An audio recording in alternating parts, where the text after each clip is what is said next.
Hey, I'm Ray Latif with BevNET. I'm here with John Craven. We're here at the 2015 Natural Products Expo West show in Anaheim, California. We're doing a quick roundup of the cold pressed juice category, which is pretty booming at this point, and you can just tell it's booming just by seeing a lot of these new booths at the show and what they have to offer. Yeah, I mean, I think at this point we're sort of beyond, hey, I have a cold pressed juice company.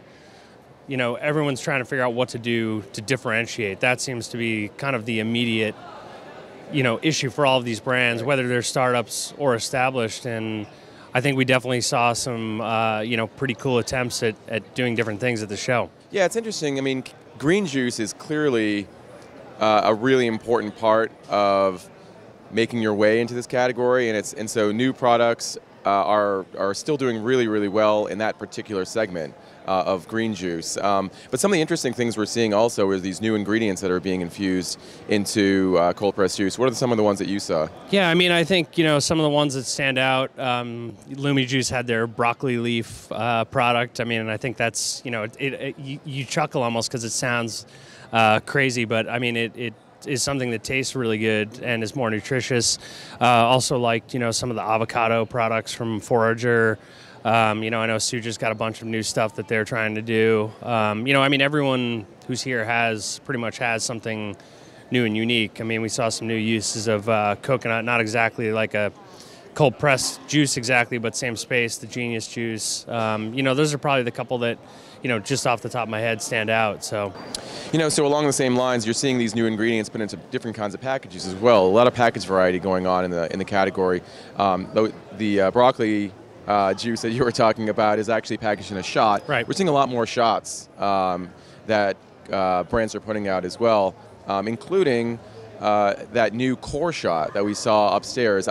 They're relatively new. They're made in Malibu. It's a little under 2 ounces. They got a turmeric one. They got a ginger one. What do you think of those? Yeah, I mean, I think that's certainly an interesting business model to just be all shots. I mean, obviously there's Turmeric Alive as well, who's been doing that for a little while. Yep. I think it's just sort of part of a bigger effort to figure out what the right package format and place in the store and price point is. And obviously, if you do something like a shot, gives you some new opportunities that you wouldn't have if you were another cold pressed juice brand in a 16-ounce bottle.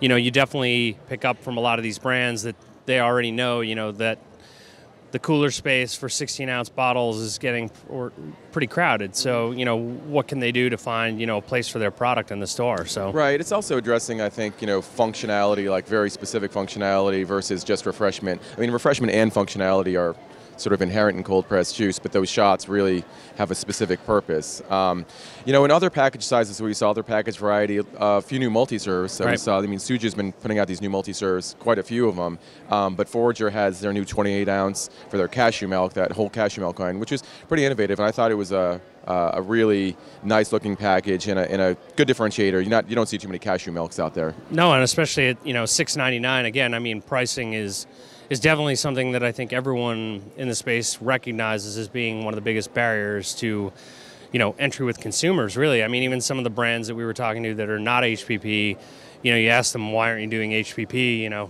Everyone thinks you should, and it sort of gets down to, like, price, ultimately. Right, and that's the key, clearly, to getting into those conventional grocery channels. I mean, Evolution Fresh has been doing it for a while, keeping their price point under $6, but, Suja's been really pushing their essentials line. You're seeing that everywhere. They kept talking about how well they're doing in Target. It's also, last thing I would just sort of say is that, I think it's really interesting that, think back like 2 years ago even, a lot of the brands that were here, it was like, they were trying to position themselves really high price because it was a cleanse, right? And I don't think I ever heard the mention of, the word cleanse at all. And no one's saying, hey, it's cool to be $10 a bottle. I mean, we're well beyond that at this point. So yeah, I mean, it seems like that price point is more for the juice stores, those standalone or brick-and-mortar online stores, or online as well. So, but yeah, the name of the game clearly is get that price down. One of the other interesting things that we saw was how certain brands are coming out with different ways to even drink juice. I mean, we saw a chewable juice, I believe it's called Harvest Soul. It was pretty interesting, and I asked the person who's behind the booth, how do I consume this? And she said, you really have to chew it. It's better for digestive health. There's another one out there called Choose that we've seen before. I don't think they were at this show, but what do you think about these different ways to actually consume juice. I mean, it's certainly bleeding edge stuff that I think, right now, again, it just speaks to the fact that brands are trying to figure out ways to really carve out a niche for themselves. And, the meal replacement aspect of cold pressed juice has certainly been there since the beginning. So I think, that's something that's understood. And, we're seeing some brands that, brands like Suja that are, looking at things like protein and, it's just another way to do it. It definitely seems a little like, not for everyone, rough around the edges at this point, but, appreciate the attempt to innovate. So yeah, definitely. All right, well, thanks for watching this roundup. We have a lot more to go, and we'll see you soon.